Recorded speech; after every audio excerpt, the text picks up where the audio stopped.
یہ جو رمضان المبارک کا آخری عشرہ ہوتا ہے نا، یہ بڑا قیمتی ہے۔ میں پہلے بھی دوستوں سے عرض کرتا رہتا ہوں کہ ہم نا یہ آخری 10 دن اکثر بازاروں میں گھوم کے گزار دیتے ہیں۔ بخاری مسلم میں حدیث ہے، سیدہ عائشہ صدیقہ رضی اللہ تعالیٰ عنہ فرماتی ہیں، آخری 10 دن جو رمضان کے ہوتے تھے حضور خود بھی بیدار ہوتے تھے، ہمیں بھی بیدار کرتے تھے۔ رسول پاک صلی اللہ تعالیٰ علیہ وآلہ وسلم نے پتہ ہے روزے دار کی فضیلت کیا بیان فرمائی؟ اللہ کے محبوب صلی اللہ تعالیٰ علیہ وسلم فرماتے ہیں کہ رب فرماتا ہے ابن آدم کا ہر عمل اس کے لیے ہے، روزہ میرے لیے، اور فرمایا میں خود جزا دوں گا روزے کی، میں خود جزا دوں گا روزے کی۔ اور حضور فرماتے ہیں روزہ ڈھال ہے، جو شخص روزہ دار ہو وہ بےہودگی سے، فحش گوئی سے اجتناب کرے۔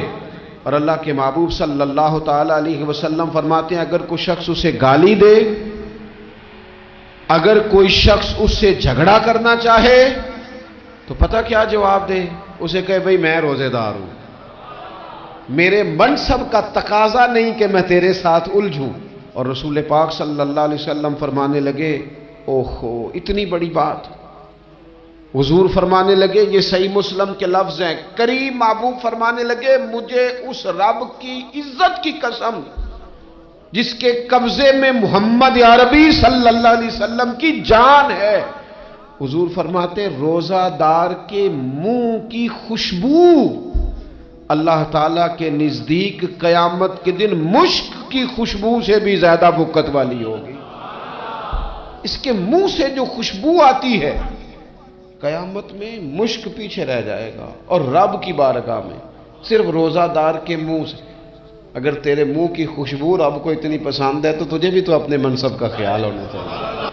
میرے رسول پاک علیہ السلام نے فرمایا روزہ دار کو 2 خوشیاں ملیں گی، ایک خوشی اس وقت ملتی ہے جب وہ افطار کرتا ہے، اور فرمایا ایک خوشی اس وقت ملے گی جب وہ اپنے رب سے ملاقات کرے گا، جب وہ اس سے ملے گا تو اس وقت روزہ دار کو خوشی ہوگی۔ بخاری مسلم میں حدیث ہے، سیدہ عائشہ صدیقہ رضی اللہ تعالیٰ عنہ فرماتی ہیں آخری 10 دن جو رمضان کے ہوتے تھے حضور خود بھی بیدار ہوتے تھے، ہمیں بھی بیدار کرتے تھے۔ یہ راتیں بیدار رہنے کی ہیں، شب قدر کی تلاش کی ہیں۔ نبی پاک نے اعتکاف فرمایا ہے، کوشش کریں جو تو اعتکاف بیٹھ رہے ہیں وہ تو بڑے باعث مبارکباد ہیں، جو نہیں بھی نہ بیٹھ رہے وہ بھی اپنے اپنے علاقے کی مساجد میں کوشش کریں 1 رات مل جائے، 2 مل جائیں، 4 مل جائیں، جتنا اضافی ٹائم ملے آخری 10 دنوں میں وہ مسجد میں گزاریں۔ زیادہ سے زیادہ وقت قرآن پاک پڑھیں، استغفار پڑھیں، درود پاک پڑھیں، یہ 3 ہی وظیفے ان کے ساتھ۔ اور رات کا وقت کوشش کریں قیام میں گزرے، نوافل میں گزرے، جہاں جہاں بھی آپ اس کو ہم نے ضائع نہیں کرنا، تو جہاں موقع ملے کوشش فرمائیں یہ وقت ضائع کرنے والا نہیں ہے۔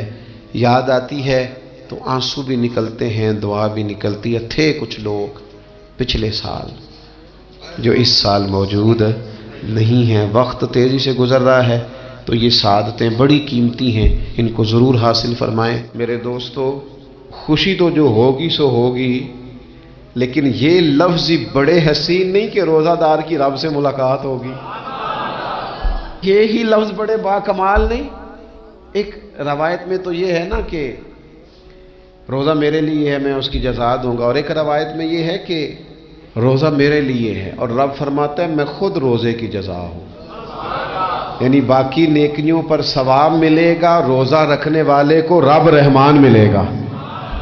نبی اکرم صلی اللہ تعالی علیہ وسلم کے امت کے صوفیاء نے نا کچھ چیزوں کو بڑا کھولا ہے۔ عارف رومی کہتے ہیں کہ ایک دن نا محمود غزنوی نے خزانوں کے دروازے کھول دیے اور فرمایا بھئی میں نے آج ہر چیز کھول دی ہے، جو جس چیز پہ ہاتھ رکھے گا وہ اسی کی ہو جائے گی۔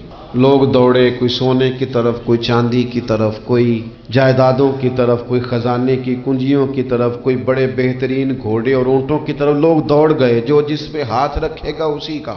سب بھاگ گئے، ایاز بیٹھا ہے، نہ وہ حسن میں رہی شوخیاں، نہ وہ عشق میں رہی گرمیاں، نہ وہ غزنوی میں تڑپ رہی، نہ وہ خم ہے زلف ایاز میں، وہ لذتیں کہاں۔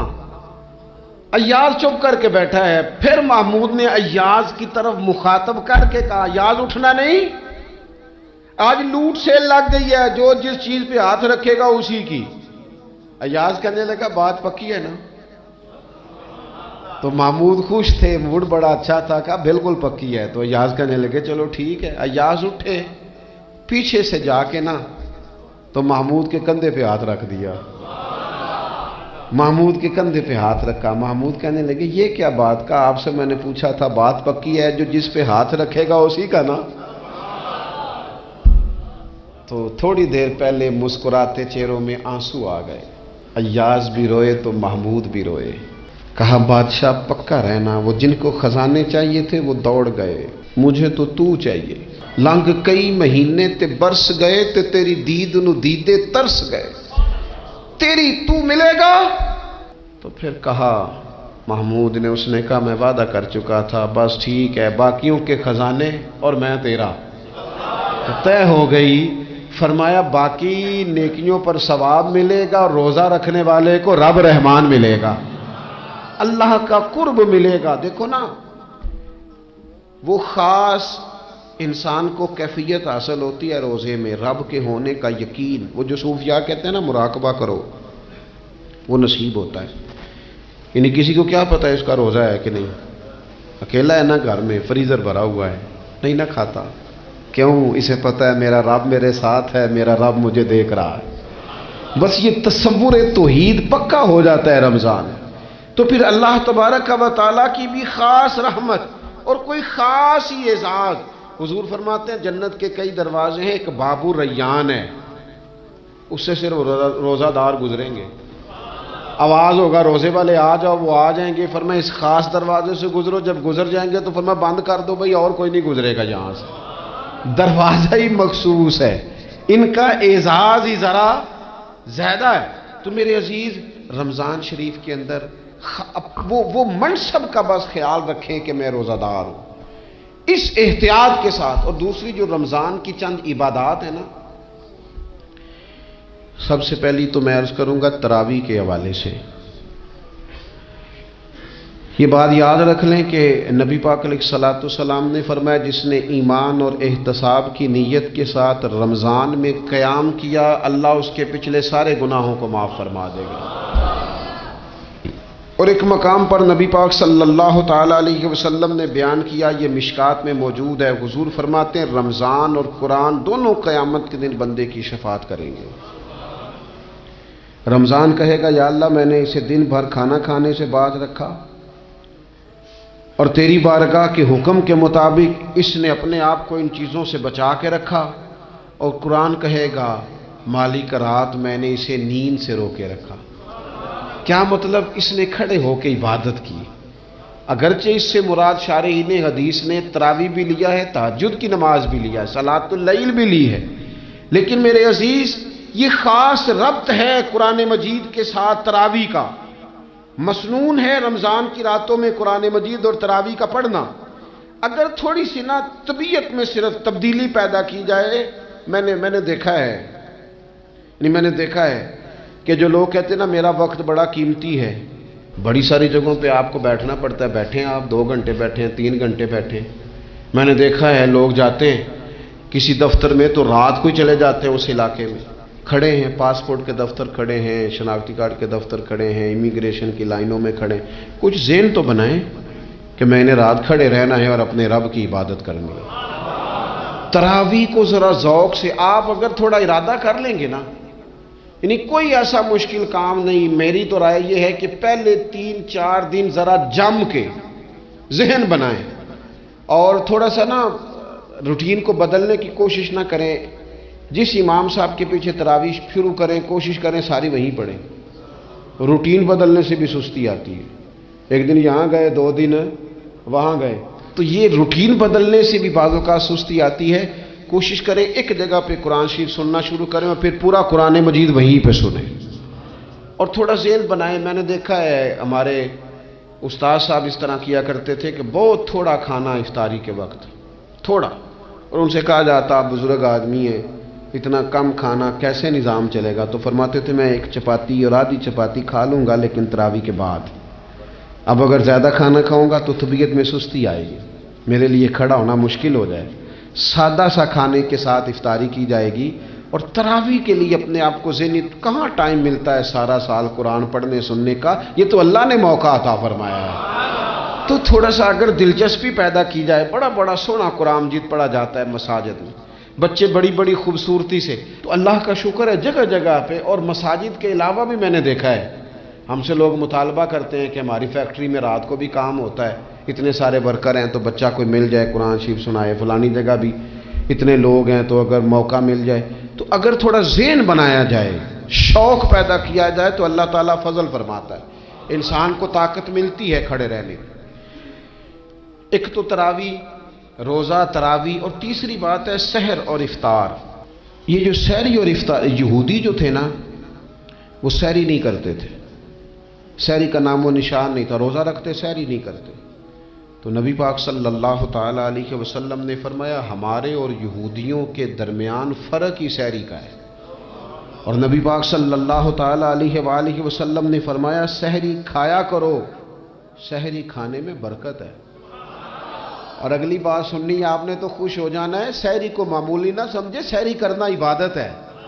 ہاں آپ مت سمجھیں کہ میں روٹی کھا رہا ہوں، یہ تو میرے سامنے دہی رکھا ہوا ہے، یہ تو سالن رکھا ہوا ہے، یہ تو اچار رکھا ہے، تو چپاتیاں رکھی ہیں۔ سحری کھانا عبادت ہے۔ آپ صبح اٹھے، آپ کی تو روٹین ہی اور تھی، تو 7 بجے کھاتے تھے، 9 بجے کھاتے تھے، یہ جو آپ صبح کھا رہے ہیں اٹھ کے سحری میں، اپنی مرضی سے تھوڑی کھا رہے ہیں، یہ تو کسی کے کہنے سے کھا رہے ہیں، یہ تو کسی کے بٹھائے بیٹھے ہیں۔ یہ جو سحری کا لنگر ہے یہ رب رسول کی رحمت کے ساتھ عطا ہوتا ہے، یہ کرم ہے، یہ اللہ رسول کے بٹھائے بیٹھے۔ کیا میرے رسول پاک صلی اللہ تعالی علیہ وآلہ وسلم نے بات کھولی ہے، ترغیب و ترہیب میں حدیث ہے، اللہ کرے یہ کبھی چسکا لگ جائے، یہ والا مزہ آ جائے، تو پھر تو گھر میں دسترخوان نہیں بچھا ہوا ہوگا، پھر تو رنگ ہی کوئی اور ہوگا۔ حضور فرماتے اللہ تعالی اور اس کے فرشتے سحری کھانے والوں پر رحمتوں کا نزول فرماتے ہیں۔ کھائی روٹی جا رہی ہے، پکا ہوا کھانا ہے، لیکن حضور فرماتے ہیں رب بھی رحمتیں فرما رہا ہے، اور اللہ کے حکم سے فرشتے بھی رحمتوں کا نزول کر رہے ہیں۔ ایک رمضان المبارک وہ عزت اور عظمت والا مہینہ ہے جس کا تعارف کسی عام آدمی نے نہیں، رب کریم کے قرآن نے بیان فرمایا ہے اور میرے مصطفیٰ کریم کی زبان اطہر نے بیان فرمایا ہے۔ لیکن آنے سے پہلے بخاری مسلم میں حدیث ہے، حضرت سلمان فارسی رضی اللہ تعالیٰ عنہ کہتے ہیں رمضان شروع ہونے سے پہلے نبی پاک نے ہمیں مسجد میں بلایا اور خطبہ ارشاد فرمایا باقاعدہ، اور ارشاد فرمایا لوگو تم پر ایک مہینہ آنے والا ہے جس میں اللہ اپنے بندوں پر خاص قسم کی رحمتوں کا نزول فرماتا ہے۔ خود رسول پاک نے ہمیں کس قدر زیادہ اس مہینے کا اکرام کرنا ہے اور کس قدر زیادہ اس کو اہمیت دینی ہے اور کس قدر زیادہ ہمارے لیے وہ باعث عظمت ہے کہ جس مہینے کے فضائل خود رسول پاک علیہ السلام نے بیان فرمائے، اور نبی پاک صلی اللہ علیہ وسلم نے فرمایا کہ اس مہینے میں تم نفل پڑھو گے تو اللہ فرض کے برابر ثواب عطا فرمائے۔ حضرت انس بن مالک رضی اللہ تعالیٰ عنہ فرماتے ہیں جب نبی پاک علیہ السلام نے رمضان کی شان بیان کی تو صحابہ کا یہ مزاج بن گیا کہ وہ اپنے سارے کام رمضان سے پہلے سمیٹ لیتے تھے، رمضان شریف سے پہلے سارے کام سمیٹ لیتے، لینے دینے کے معاملات صاف کر لیتے، خریداری ہو جاتی، گھر کے اندر کوئی کام کرانا ہوتا تو وہ رمضان سے قبل کرا لیتے، یکم رمضان کو وہ مسجدوں میں ڈیرے لگا لیا کرتے، وہ کہتے تھے نیکیاں جمع کرنے کے ایام۔ سب سے مصروف ترین زندگی ہمارے نبی پاک صلی اللہ علیہ وسلم کی زندگی ہے۔ 23 سالوں میں نبی پاک علیہ السلام نے 2300 سالوں سے بھی زیادہ کام کیا۔ بڑا مصروف وقت تھا حضور کا، بڑا مصروف۔ ہمارے یہاں نا میں ایک جگہ پہ حاضر تھا تو ایک بزرگ تقریر فرما رہے تھے، وہ کہہ رہے تھے اب خانقاہوں میں جو اللہ اللہ ہو رہی ہے وہ چھوڑ کے باہر نکلو، اب میدان میں نکلنے کا دور ہے۔ تقریر ختم ہوئی تو میں نے کہا حضرت ناراض نہ ہوئیے گا، ویسے کون سی خانقاہ میں اللہ اللہ ہو رہی ہے جہاں سے آپ باہر نکالنا، تو دور ہی گزر گیا اللہ اللہ کرنے کا۔